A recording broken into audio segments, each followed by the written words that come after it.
나의 힘이 되신 여호와여, 내가 주님을 사랑합니다.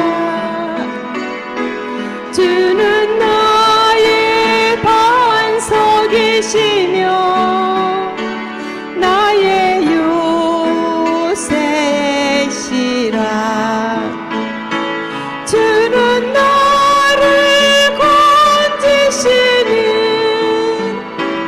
나의 주, 나의 하나님, 나의 피할 바위시요 나의 방패시로. 아멘. 나의 하나님, 나의 하나님,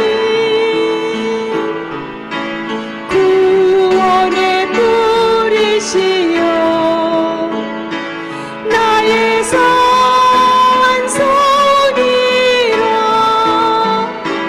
나의 하나님, 나의 하나님, 그는 나의 여호와, 나의 생명이신 아버지, 나의 생명이신 여호와여, 내가 주님을 찬양합니다. 주는 나의 사랑이시며 나의 의지이시라. 아멘. 주는 나를 이끄시어 주의 길 인도하시며 나의 생의 목자 되시니 내가 따르리라. 나의 하나님, 나의 하나님, 생명의 멸류관으로 내게 씌우소서.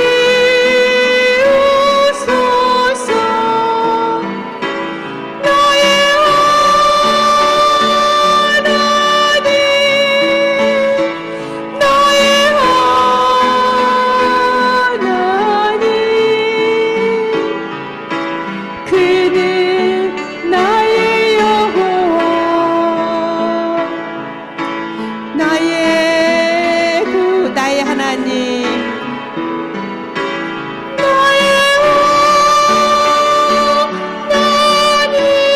아멘. 나의 하나님, 그는 나의 여호와, 나의 구세주. 그 주님을 우리 모두 찬양합니다.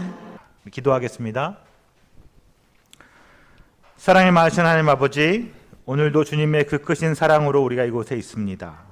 주님의 택하심과 부르심으로 인하여 우리가 주님을 알고 믿고 그 사랑 가운데 거하며 살게 됩니다. 우리 안에 주님을 향한 온전한 믿음을 갖게 하옵소서. 우리를 향한 주님의 열심을 우리로 하여금 알 수 있게 하시고, 어떤 상황에서도 결코 우리를 향한 그 사랑과 열심을 멈추지 않으실 주님을 신뢰하게 하옵소서. 세상에 무엇을 성취하지 못해도, 또 커다란 성공이 아니더라도 매일매일 주어진 믿음의 걸음을 걸어가기를 소망합니다. 우리 삶의 목적이 이 땅에 성공하는 것에 있지 않다는 것을 기억합니다. 여전히 우리는 주님의 것이기 때문입니다. 오늘도 그런 믿음 간직하며 주님 바라보기를 원합니다. 예배 가운데 함께 하시는 주님과의 깊은 교제를 소망합니다. 우리 안에 채우실 놀라울 생명의 능력을 기대합니다. 말씀으로 우리를 감격하게 하시고 은혜로 우리에게 이 땅을 살아갈 새 힘을 주옵소서.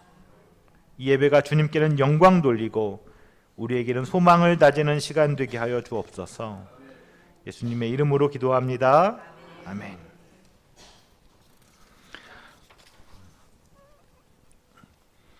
지난주에 오늘부터 우리가 히브리서 함께 보겠다고 말씀드렸는데 읽어오셨죠? 다 읽으셨죠? 자, 지금부터 히브리서 질문하겠습니다. 히브리서 퀴즈를 해볼까요? 오늘부터 몇 주간이 될지는 모르겠지만 히브리서를 조금 세세하게 함께 읽어가고 또 그 속에 담긴 하나님의 말씀을 우리 모두 함께 알아가 보려고 합니다. 오늘은 그 첫 시간으로 히브리서란 어떤 책이고 또 왜 기록되었는가, 우리 개관, 서론, 이런 배경 이런 이야기 하는데, 우리 히브리서를 읽기 전에 도대체 히브리서는 무슨 책일까? 그 정도를 좀 들여다보고 나면 히브리서를 읽어가는데 도움이 될 것 같습니다. 감사한 건 제가 설교 준비하면서 또 기도하면서 성경을 읽어 오시겠지? 안 읽을까? 이런 얘기를 했는데 얼굴을 보아하니 모두가 읽으셨군요. 우리 교회는 참 좋은 교회입니다. 다른 교회 목사님들은 맨날 성경 안 읽는다고 맨날 성경 좀 읽으라고 그런 잔소리 해야 되는데 저는 저만 읽으면 되는 거잖아요. 이제 잔소리 얘기가 나와서 어제 저희 집 아이들이 축구 시합이 있었습니다. 설교에는 없는 얘기인데 그냥 여담이니까 들어보세요. 축구 시합이 있었는데 축구 경기를 한 4경기 정도를 했어요. 부모니까 궁금하잖아요. 따라가서 어떻게 경기하나 여기저기 그 안양천 축구 경기장에서 아이들 축구 하거든요. 다 3학년, 4학년 이런 애들 모여가지고 축구 하는 거예요. 조그만 경기장에서. 저희 집 애들이 2명이잖아요. 시원이랑 보긴이가 축구를 하는데 앞에 가서 첫 게임을 이렇게 봤는데요. 이것들이 걸어 다니는 거예요. 아니 축구 시합을 하는데 공을 보고 슬렁슬렁 걸어 다녀요. 그래서 저게 축구를 하겠다는 건지 말겠다는 건지 도대체 저런 정신으로 무슨 축구를 할 건가 싶어서 아빠로서 좀 이렇게 이제 화가 나더라고요. 화가 나잖아요. 이왕 할 거면 좀 열심히 하든가 아니면 말든가. 그래서 그 경기가 끝나고 애들이 이제 다음 경기를 위해서 기다리고 있는데 다행히 그 경기를 어쨌든 이겼어요. 저희 애들 때문이 아니라 어쨌든 이겼어요. 그리고 이제 부모들이 이렇게 다른 경기를 잠깐 보고 있는 사이에 제가 저쪽 구석으로 돌아가가지고 애들을 불렀어요. 시원이랑 보기인들 일로 와봐. 그랬지. 이제 오기 싫다고 시원이가 와 무조건 일로 와, 무조건 일로 와. 그 둘을 불러다가 야단을 쳤어요. 뭐라고 야단 쳤을까요? 그딴 식으로 할 거면 때려쳐라. 정말 그렇게 얘기했어요. 너네들이 그렇게 축구를 하는데 걸어다니면서 슬렁슬렁하면 다른 팀 애들은 도대체 뭐가 되냐. 한 팀으로 축구를 하는 건데 너네들이 그렇게 하면 열심히 안 하면 그렇게 할 거면 다른 애들한테 민폐고 미안하지 않냐. 그렇게 할 거면 하지 마라. 똑바로 해라. 그리고 얘기를 하는 와중에 코치가 불렀다고 이게 쓱 가버렸어요.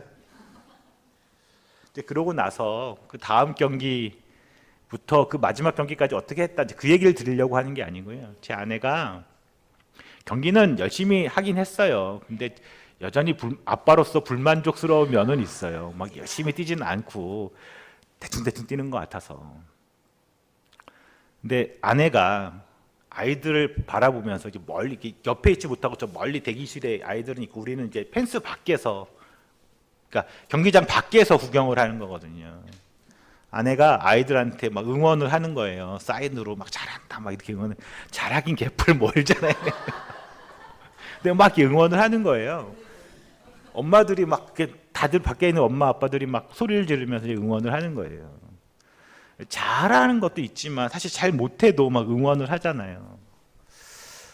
부모의 그 마음이, 제가 오늘 얘기를 드리는 이유는 그거예요. 부모의 응원이 어렵다는 거예요. 부모가 자식을 불러서 야단치기는 쉬운 것 같아요. 야, 너 똑바로 해. 그렇게도 못해? 뭐 회초리를 이거 야단치는 건 쉬운 것 같아요.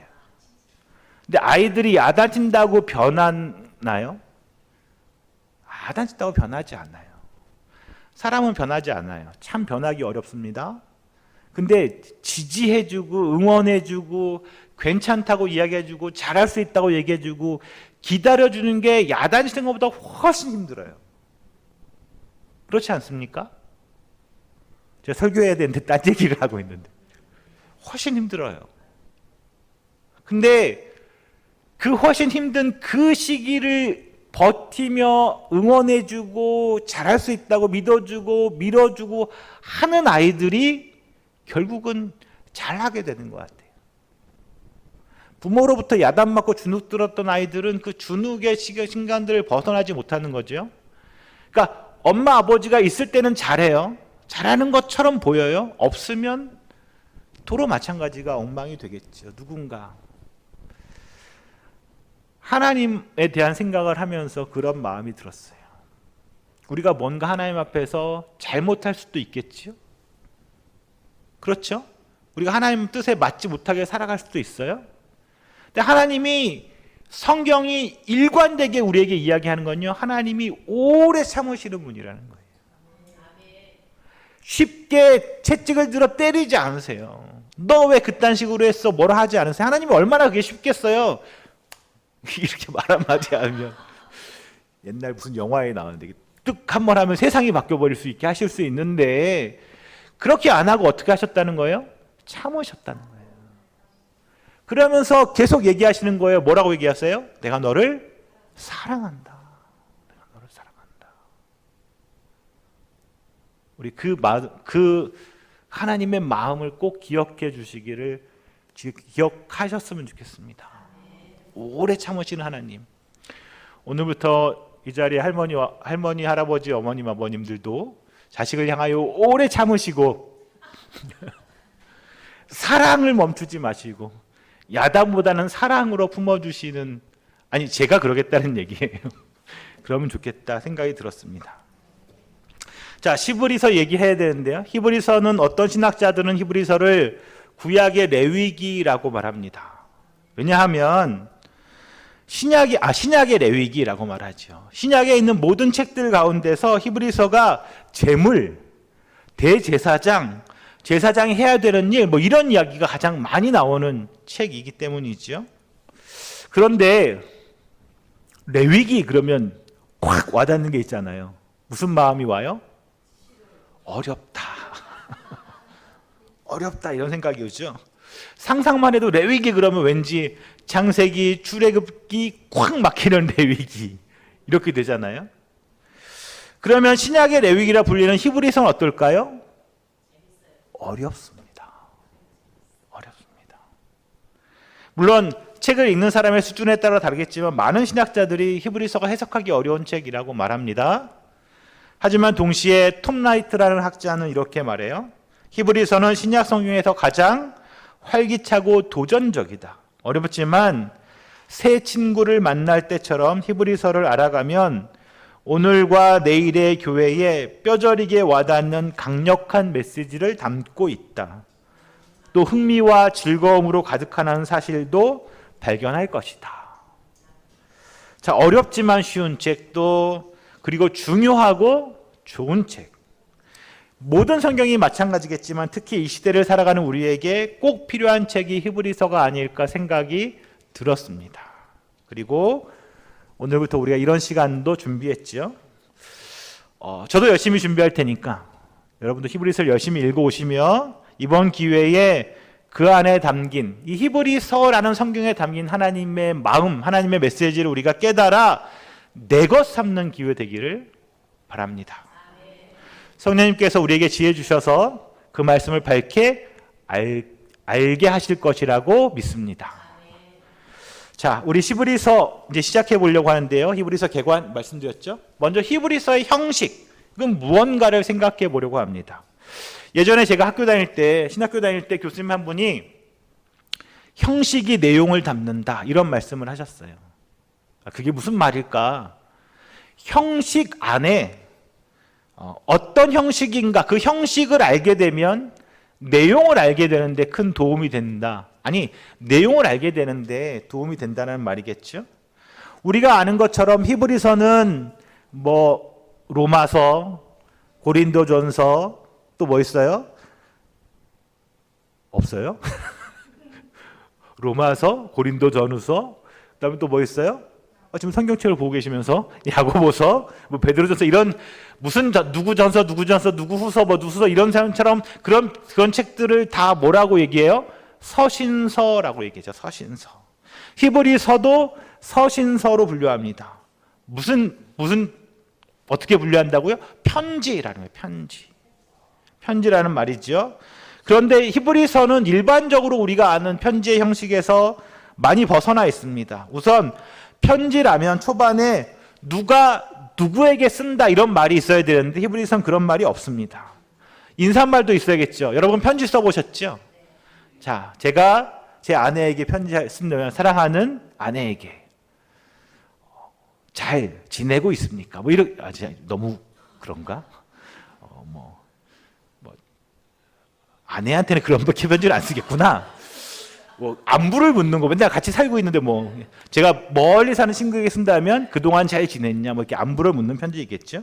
근데 히브리서는 그런 거 없이 바로 내용으로 시작한다는 겁니다. 그러다 보니까 어떤 사람은 히브리서가 일종의 신학적인 논문이 아닌가라고 말하기도 합니다.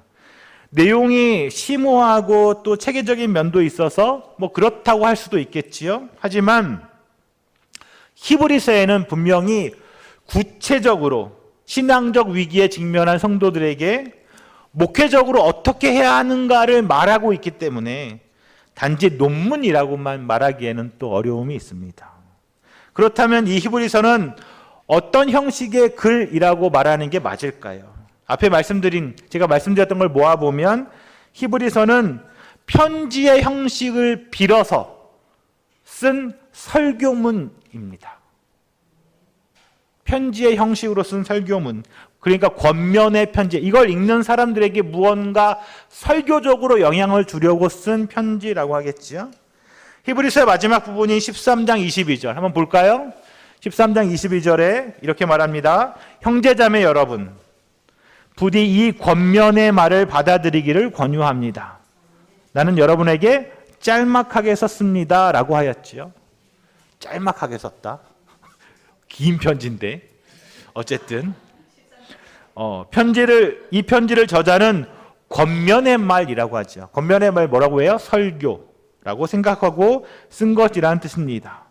목회자로서 이 쓴 사람이 목회자로서 받는 사람에게 그들의 신앙을 위해서 권면의 말을 글로 써서 보낸 것이지요. 그래서 히브리서는 글로 쓴 설교다 이렇게 말할 수 있습니다. 그렇다면 편지 형식을 빌어 쓴 설교인데 누가 쓴 걸까요? 누가 쓴 거? 도대체 히브리서는 누가 쓴 편지일까? 이 편지를 쓴 사람이 누구인가가 히브리서에는 기록되어 있지 않기 때문에 이게 논란의 여지가 많고 대답을 찾기가 참 어렵습니다. 자, 로마서 누가 쓴 거예요? 어렵지요? 어려운 퀴즈입니다. 로마서 누가 쓴 거예요? 바울이 쓴 겁니다. 좀 쉬운 걸 해볼까요? 베드로전서 누가 쓴 거예요? 베드로가 쓴 겁니다. 요한일서 누가 쓴 거예요? 요한이 쓴 겁니다. 히브리서 히브리가 썼나? 히브리서는 누가 썼다고 성경에 기록되어 있지 않습니다. 그래서 대답을 찾기가 어렵지요. 어떤 사람은 이 히브리서를 쓴 사람이 사도 바울이라고 말하기도 합니다. 사도 바울이 유대인 출신 그리스도인들에게 히브리서만 특이하게 자기 이름을 쓰지 않고 쓴 글이다. 모든 바울의 서신은 다 바울이 썼다고 썼는데 이 히브리서만 자기가 쓴 거를 감추고 쓴 거다라고 말하기도 하지요. 왜냐하면 히브리서가 정말 방대하고 깊은 이 신학적인 지식을 가진 사람이 아니면 쓸 수 없는 글들을 썼기 때문입니다. 바울, 이 견해도 매우 유력하긴 합니다. 또 어떤 사람들은 바울과 함께 동역했던 바나바가 쓴 글이다라고 말하기도 합니다. 바나바, 그는 레위지파 출신 사람이고요. 히브리서에 자세하게 나와 있는 성전 제사에 대해서 가장 아마 레위지파 출신이니까, 제사장 가문이니까 가장 잘 알고 있을 거다. 그래서 바나바가 저자다라고 주장하기도 합니다. 그러나 또 한편에 많은 사람들은 이 편지의 저자로 유력하게 여겨지는 사람을 아볼로라고 말하기도 합니다. 아볼로. 어디서 들어보긴 했는데 정확히 누군지는 잘 모르겠지요. 들어본 것 같습니다. 아볼로는 사도 바울이 2차 전도 여행을 마칠 때쯤 사도행전에 등장하는 알렉산드리아 출신의 열정적인 교사입니다.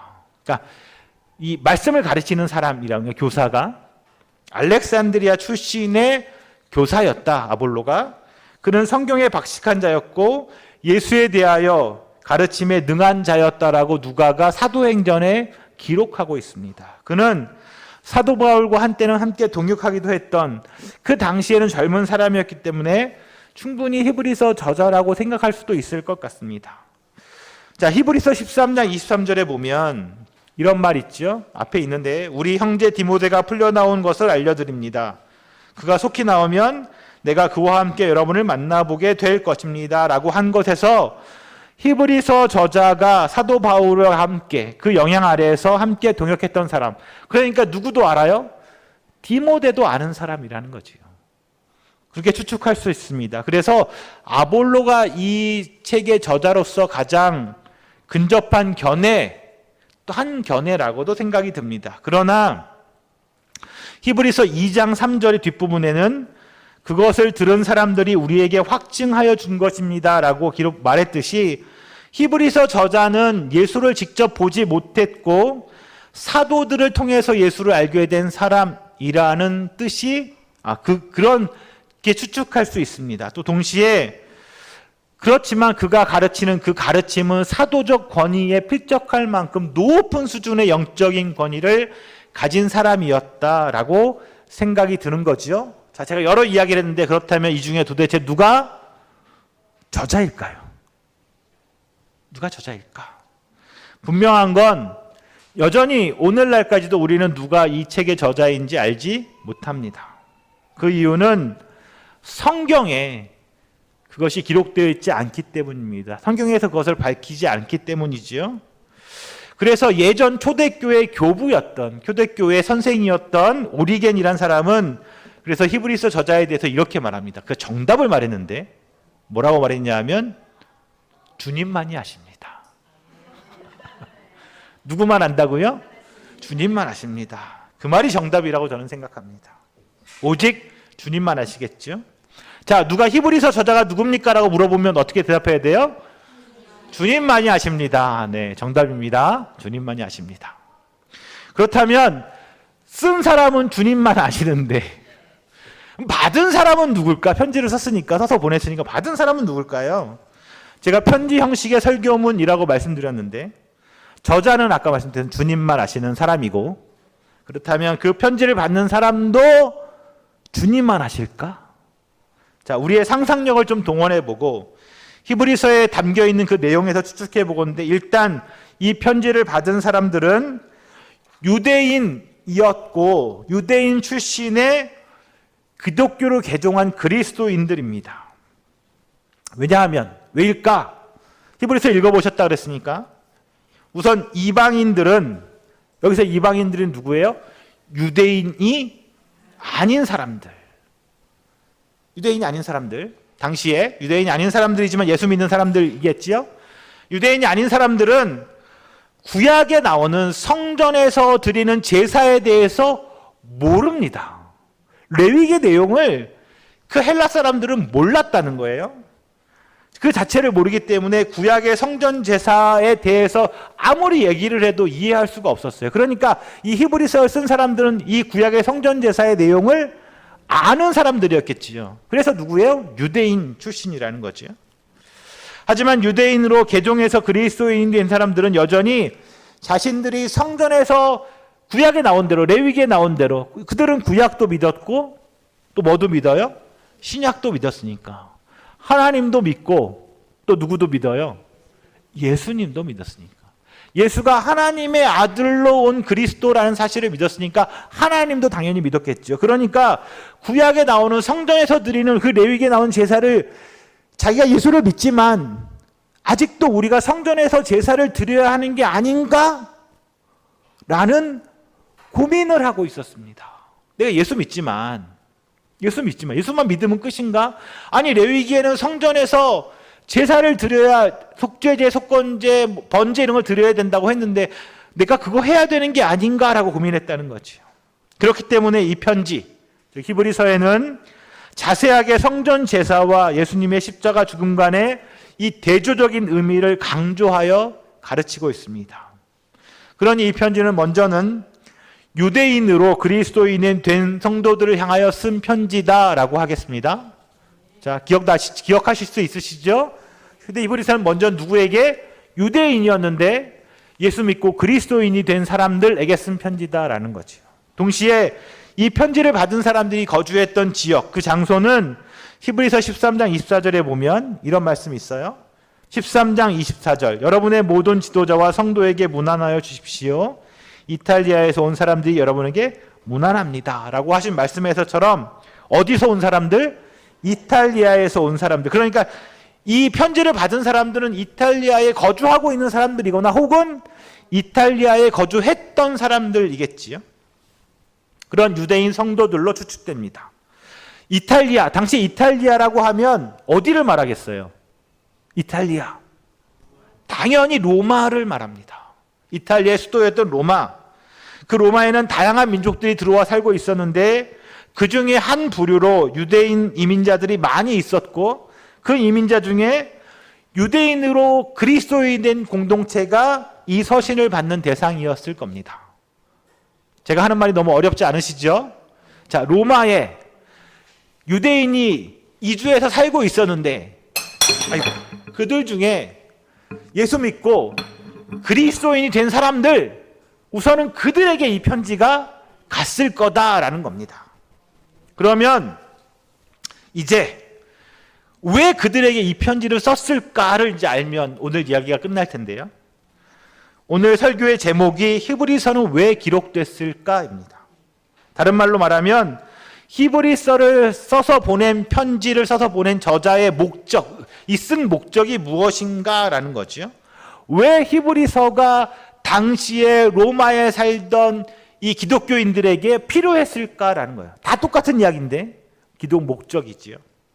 자, 한마디로 말하면 그들의 신앙이 큰 위협 가운데 있었기 때문입니다. 그들의 신앙이 큰 위협을 받고 있었다는 거지요. 그래서 이들에게 이 편지가 보내어졌죠. 자, 아주 짧은 답. 히브리서 왜 썼다고요? 히브리서 왜 썼다고요? 그들의 신앙이 위협받고 있었다. 자, 위협받고 있었다. 그 짧은 대답을 이제부터 제가 길게 느려서 설명을 좀 해보겠습니다.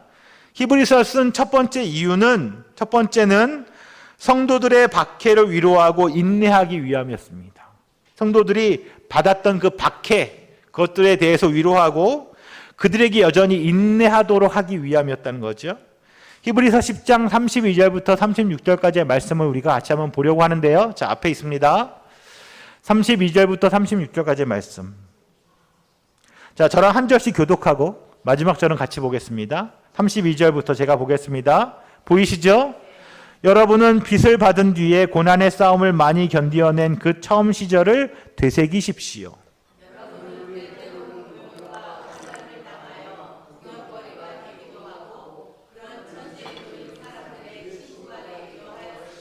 여러분은 감옥에 갇힌 사람들과 고통을 함께 나누었고 또한 자기 소유를 빼앗기는 일이 있어도 그보다 더 좋고 더 영구한 재산이 있다는 것을 알고서 그런 일을 기쁘게 당하였습니다.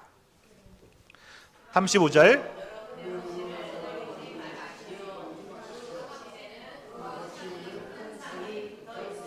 같이 보겠습니다. 여러분이 그 약속해 주신 것을 받으려면 인내가 필요합니다. 아멘. 자, 말씀을 보니까 어떤 마음이 드십니까? 말씀을 읽으면서 어떤 마음이 들어요? 예? 고난을 당했겠다. 자, 기독교 초기 시대, 로마 시대에 이 초대 세워졌던 그 초대교회에 핍박이 많았다는 사실은 여러분이 이미 너무 잘 알고 있습니다. 쿼바디스, 또 뭐 있지? 배너, 이런 영화 보시면 나오잖아요. 기독교인들이 큰 원형 경기장 같은 데서 사자밥이 되고 하는 장면들이 기억나시죠? 그런 영화에, 그 영화를 통해서 당시 초대교회 기독교인들이 많은 핍박을 받았다는 사실을 너무 잘 압니다. 당시 로마 제국은 그리스 로마 신화라는 책에서 나오듯이 수많은 신들을 섬겼던 나라입니다. 더 나아가서 신만이 아니라 당시에 로마의 황제도 마치 신처럼 신격화하고 섬겨야 했기에 그런 문화를 따르지 않는 기독교인들은 또 정치적으로도 사회적으로도 많은 핍박을 받았고 또 무시를 당하기도 했습니다. 동시에 그들은 기독교로 개종한 유대 그리스도인들, 거기에 살고 있었던, 로마에 살고 있던 그리스도인들은 예수를 메시아라고 믿지 않던, 하나님만 믿고 예수는 믿지 않았던 사람들, 뭐라 그래요? 유대교인들. 그 유대인들에게서도 유일한 신이신 하나님, 여호와 하나님을 거부한 것처럼 여겨졌습니다. 하나님은 한 분이시고 하나님만 믿어야 되는데 예수는 메시아가 아니라고 생각했던 사람들이었기 때문에, 유대인들이었기 때문에 그 예수를 하나님이라고 믿는 그 개종한 그리스도인들이 신성 모독을 범한 배반자처럼 유대인들 가운데서 여겨졌습니다. 사도행전에 우리가 보다 보면 이런 박해와 핍박의 사건들이 많이 있는데 대표적인 게 스데반 집사가 그 얘기를 하고 돌로, 그 유대인들 사이에서 있었던 일이죠. 같은 유대 민족들끼리 돌로 스데반 집사를 쳐 죽였던 사건이나, 또 바울이 전도 여행을 다니면서 쫓아온 유대인들에 의해서 도망가고 거의 돌 맞아서 바울도 죽을 뻔했다는 사실들도 나오지요. 그 어려웠던 순간들의 박해와 핍박이 그런 사례라고 할 수 있겠습니다. 그렇게 당시의 그리스도인들은 그렇게 영적, 물질적, 신체적, 환경적으로 신앙의 핍박을 계속 받고 있었습니다. 그런 그들, 신앙으로 계속 핍박받고 있는 그런 그들에게 필요한 게 뭐였을까요? 돈? 능력? 힘? 그런 그들에게 필요한 건 아마도 지금 그들이 겪고 있는 그 상황에 대한 신앙적인 위로와 그리고 권면, 그들에게 주어질 돌아올 미래에 대한 소망, 이런 게 아니었을까요? 히브리서 저자는 그들에게, 그들이 겪고 있는 그러한 시련의 시기에 그들이 견디고 있는 그 믿음의 인내가 헛되지 않다는 것과, 또 그들에게 곧 다가올 영광이 도래할 것이다라는 소망을 일깨워주면서 그들이 그 믿음 가운데서 승리하도록 그들을 권면하고 있는 거죠. 히브리서에는 그런 이야기들이 담겨 있다는 겁니다. 자, 두 번째 목적, 이제 두 번째 목적을 볼 텐데요. 두 번째 목적은 성도들의 신앙의 안일함을 경고하고 성장과 성숙을 도모하게 하려는 것입니다. 자, 2장, 히브리서 2장 1절부터 3절까지 말씀 읽을 텐데요. 자, 우리 한 목소리로 1절, 2절, 3절 보겠습니다. 그러므로 시작.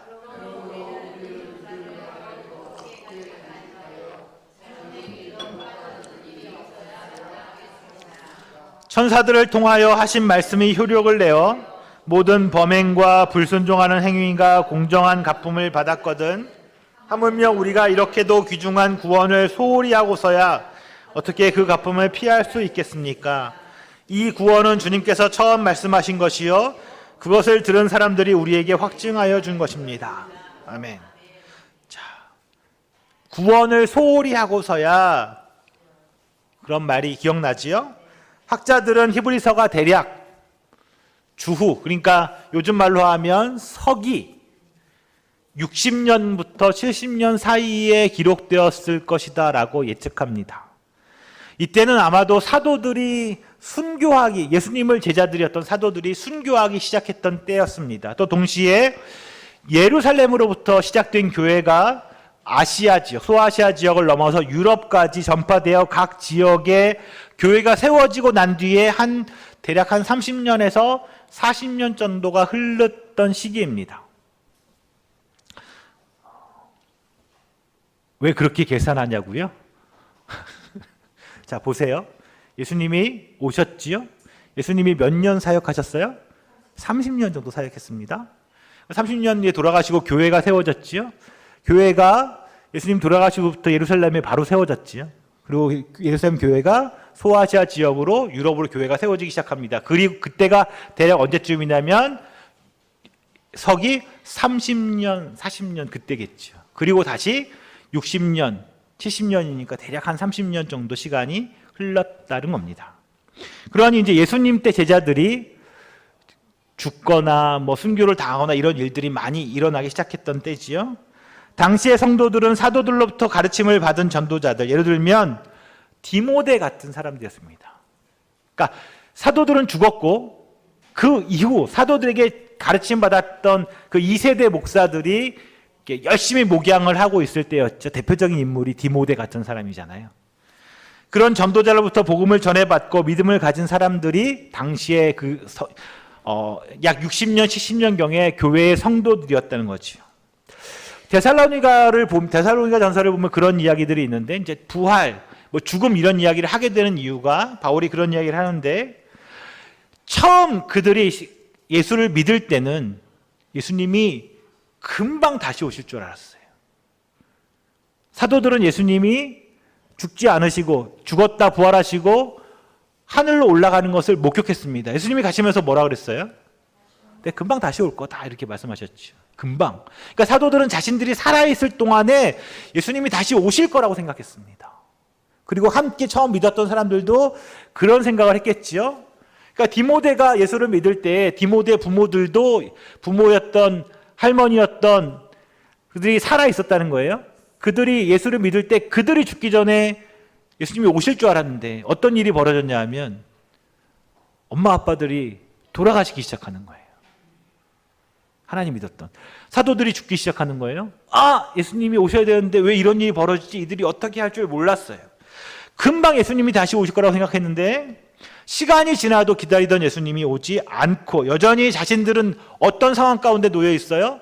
박해와 핍박의 가운데 놓여 있었습니다.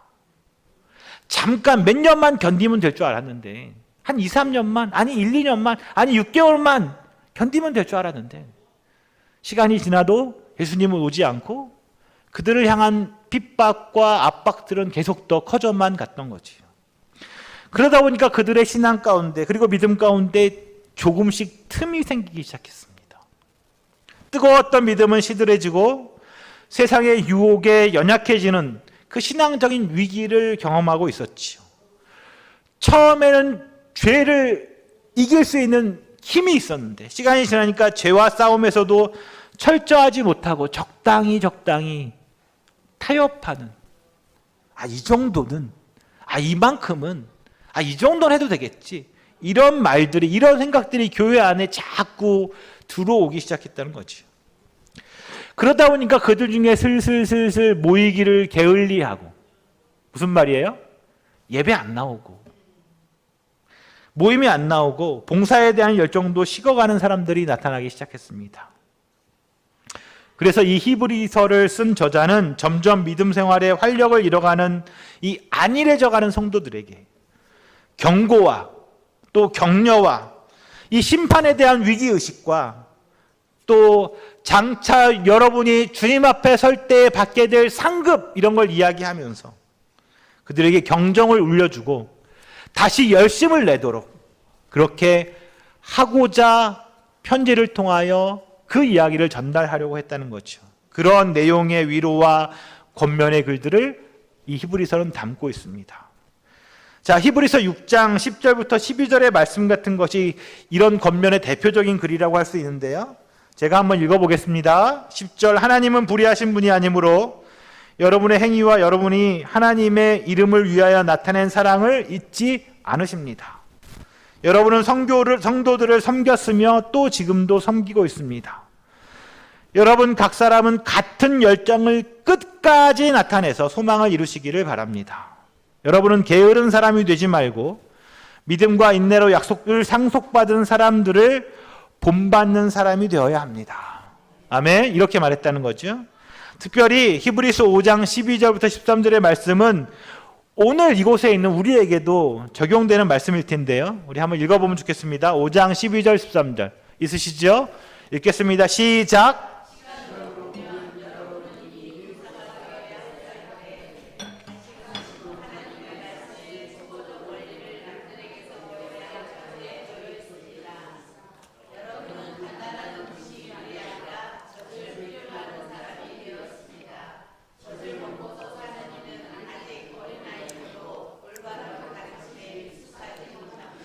아멘. 자, 이곳에 계신 우리 성도 여러분, 대략 신앙생활 하신 지 몇 년쯤 되셨습니까? 평균 제가 보기에 최소 50년은 너끈히 다 넘지 않으셨을까 생각이 듭니다. 기본 50년 이상 하신 분들이잖아요. 아까 말씀드렸죠. 이 로마에 있는 성도들도 최소한 믿음 생활을 한 지 20년, 30년이 지난 사람들입니다. 그런데 이 저자가 이렇게 말하는 거예요. 시간으로 보면 여러분이 믿음 생활을 한 거 생각해 보면 이미 믿음 생활의 초보 단계를 넘어서 어린아이를 지나서 성숙해져서 어른이 되고 다시 가르칠 만한 교사가 되어야 될 나이가 됐는데, 그럴 기간이 됐는데 여전히 어떤 사람이라고요? 단단한 음식이 아니라 뭐가 필요한 사람? 젖이 필요한 사람이다라는 거죠. 그들은 믿음 생활을 오래 한 만큼 영적으로 성숙해지고 하나님의 말씀을 아는 일에도 성장을 해야 했는데, 그래야 됐는데, 제가 조금 전 이야기처럼 시간으로 보면 이미 충분히 그럴 만한 시간이 지났는데 여전히 아직도 신앙으로 성숙해지지 못하고 말씀의 초보 단계부터 새로 배워야 할 만큼 연약한 가운데 있다라고 말하는 거죠. 교회 다닌 지는 수십 년이 지났는데 여전히 뭐라고요? 신앙의 초보라는 거예요. 여전히 신앙의 어린아이 같다라고 말하는 겁니다.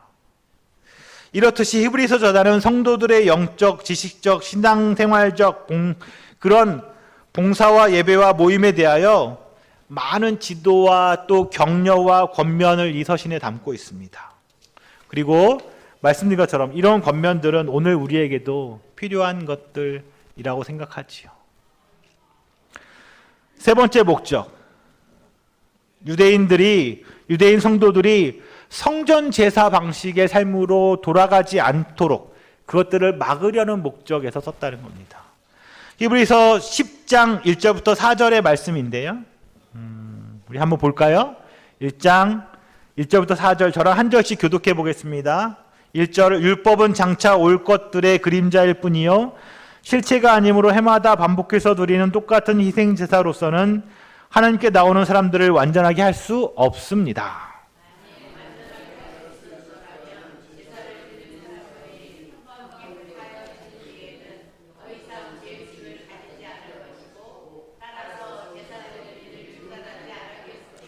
그러나 제사는 해마다 죄를 상기시키는 효력은 있습니다. 아멘. 자, 이 말씀은 이런 거죠. 히브리서는 이 매우 자세하게 구약의 율법과 구약의 성전에서 동물 제사의 한계점에 대해서 이야기하고 있습니다. 뭐라고요? 제사는 우리에게 죄를 알게는 합니다. 할 수 있다는 거예요. 그런데 뭐는 못한다고요? 죄를 없애줄 수는 없다는 거예요.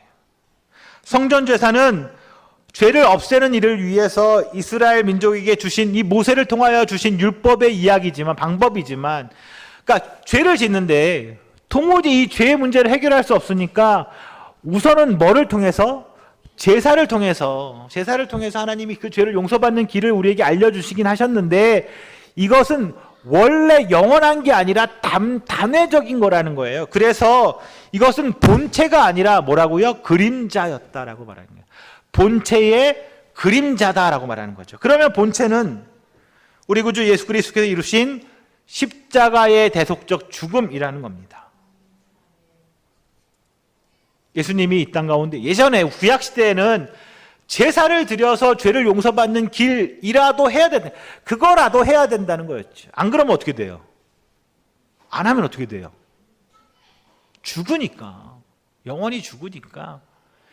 죄를 지으면 제사를 드려서라도 그 죄를 용서받는 방법을 취해야 했는데 그거는 그림자였다는 거예요. 그럼 원래 본체는 뭐라고요? 예수님이 이 땅 가운데 오셔서 십자가에 죽으시고 부활하시는 그 사건을 통해서 단번에 우리의 모든 죄를 뭐 하셨다고요? 용서하셨다. 우리의 모든 죄를 사함받게 하셨다. 그게 뭐예요? 본체라는 거예요. 본체. 주님께서 십자가에 죽으심으로 완전한 죄의 사함을 이루셨다. 그 이야기를 하는 거죠. 그러니까 이제 다시 구약의 제사가 우리에게 필요할까요? 필요하지 않을까요? 필요하지 않다라고 히브리서가 그 유대 그리스도인들에게 이야기하고 있는 거죠. 구약의 불완전한 제사가 아니라 구주의 십자가의 완전한 제사가 이루어졌다라고 알려주는 겁니다. 그러니까 그 예수의 십자가 죽음과 부활의 그 복음의 메시지에 굳게 서서 절대로 다시 유대교로 돌아가는 그런 믿음이 흔들려 버리는 일을 하지 말아라 라고 말한다는 거죠. 사랑하는 시온교회 성도 여러분, 히브리서를 받아 읽었던 그 당시의 성도들의 상황이 오늘 우리의 상황과 많은 부분에서 유사하다는 생각이 듭니다. 물론 하나하나의 상황은 다를 수 있지만 본질적으로는 같다는 겁니다. 말씀드린 것처럼 히브리서라는 편지를 받았던 성도들은 신앙생활을 한 지 오래된 사람들이었습니다. 그들은 사도들과 또 그의 제자들에게 가르침을 받았었습니다. 그들이 예수를 처음 만났을 때, 그 복음을 처음 접했을 때 그들 마음 가운데도 정말 불타오르는 그 뜨거운 열정과 은혜가 있었습니다. 믿음이 정말 뜨거웠고 불타올랐지요. 예수를 믿는 것 때문에 복음과 교회를 지키는데 그래서 그들은 기꺼이 그들이 손해를 보고 고생을 하고 고난을 당하고 핍박을 견디겠다라고 각오했고 이제껏 수십 년 동안 그렇게 해왔던 사람들이었습니다. 그런데 우리나라도 마찬가지였지요. 우리나라 신앙의 선배들도 마찬가지였습니다. 일제강점기와 또 전쟁을 겪으면서 우리의 신앙의 선배들, 우리의 부모님, 우리의 할아버지, 할머니 세대들도 신앙을 지키기 위해서는 마치 이 칼날 위를 걷는 것 같은 그 위험천만한 각오와 희생이 필요했습니다. 순교하는 사람들도 순교 자체도 각오해야 했었지요. 그렇게 목숨을 걸고 따라야 했던 것이, 목숨을 걸고 지켜야 했던 것이 믿음이었고 그리고 예수를 따르는 길이었습니다. 그런데 시간이 흐르면 흐를수록, 시간이 지나고 세월이 지나가면 지나갈수록 점점 더 그런 믿음을 찾아보기가 어렵습니다. 초대교회 성도들은 고난과 박해 때문에 어려움과 힘든 일이 있어서 신앙을 버리고 다른 길로 떠났다고 하겠지만 요즘 우리는 어려운 일이 없어서, 힘든 일이 없어서 살기가 너무 편해서 복음을 버리고 신앙을 떠나는 것 같습니다. 인생에 아무 어려움이 없기에 그들에게는 예수도 필요 없는 것 같습니다. 사랑하는 시온교회 성도 여러분, 꼭 기억해 주십시오. 여전히 분명한 것은 복음과 믿음은 우리에게 우리 삶의 많은 부분, 아니 우리 삶의 전체의 희생과 포기와 내려놓음을 요구합니다. 복음은 여전히 우리에게 고난과 핍박 가운데 견뎌야 한다고 말합니다. 복음은 여전히 우리에게 그 길이 가시밭길이라고 말합니다. 당시 로마의 성도들에게 그 사실을 다시 새겨놓으려고 써서 전달했던 그 편지, 그 히브리서가 오늘 우리에게도 우리 앞에도 도착해 있습니다.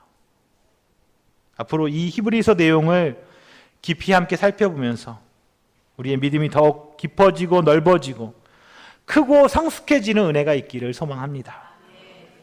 우리 다음 주부터는 구체적으로 한 절 한 절의 말씀을 좀 살펴보려고 합니다. 한 번 읽으면 끝나는 게 아닙니다. 한 주간 히브리서를 또 열심히 읽어오시고 그 내용이 우리 안에 위로와 격려로 새겨지기를 소망합니다. 우리 같이 당신은 영광의 왕, 예수님 찬양하고 말씀을 기억하며 기도하겠습니다.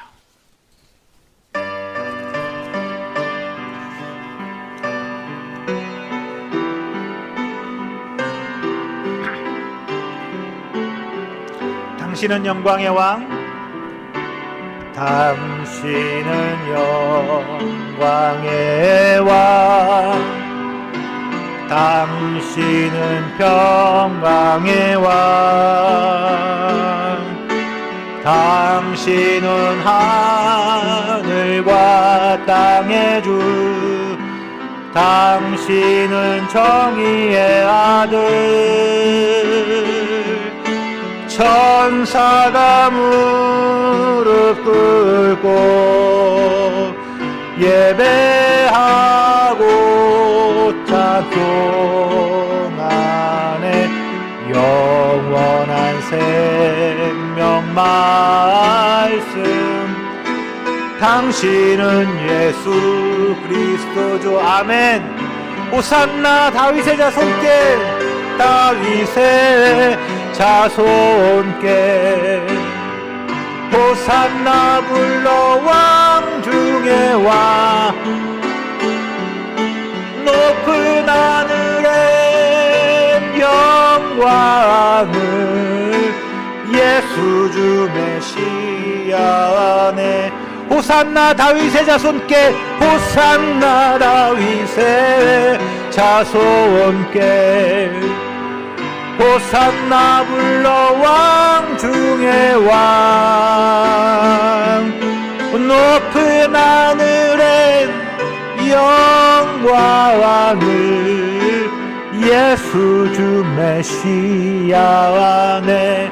이 시간 다 같이 우리 예수의 이름 주여 한번 크게 외치고 같이 기도하겠습니다. 주여! 아버지 하나님 감사합니다. 우리에게 은혜로 주의 자녀되게 하셨고 주의 말씀이 우리 가운데 있어서 예수를 만나며 주님을 알아가며 사랑하며 주의 백성으로 살아갈 수 있게 하셔서 감사합니다. 우리가 주의 백성 되었으니 그에 걸맞게 살아갈 수 있는 주의 그 길도 인도하여 주옵소서. 하나님, 우리 마음 가운데 나약해진 믿음의 자리들을 되돌아보게 하여 주시고 우리 마음 가운데 강력한 예수의 이름의 믿음이 우리 마음판에 다시 한번 새겨지며 그 믿음으로, 그 말씀으로, 그 은혜로 이 땅 가운데 흔들리지 않는 믿음 갖고 살아가는 우리 시온의 성도들 되게 하여 주옵소서. 예수의 십자가의 그 복음의 은혜를 우리 마음속에 주여 새겨 주옵소서. 하나님의 은혜가 얼마나 놀라운지, 그것이 얼마나 생명력이고 활동하는 검인지 우리가 알게 하여 주옵소서. 주여 우리에게 은혜를 더하여 주옵소서. 우리의 믿음 가운데 하나님의 놀라운 은혜가 새겨지게 하여 주옵소서.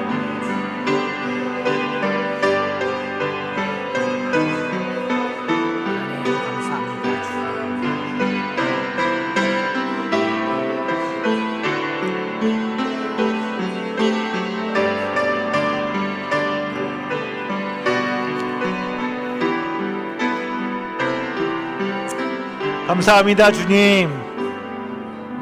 우리에게 그 믿음이 우리 마음에 새겨지게 하여 주옵소서.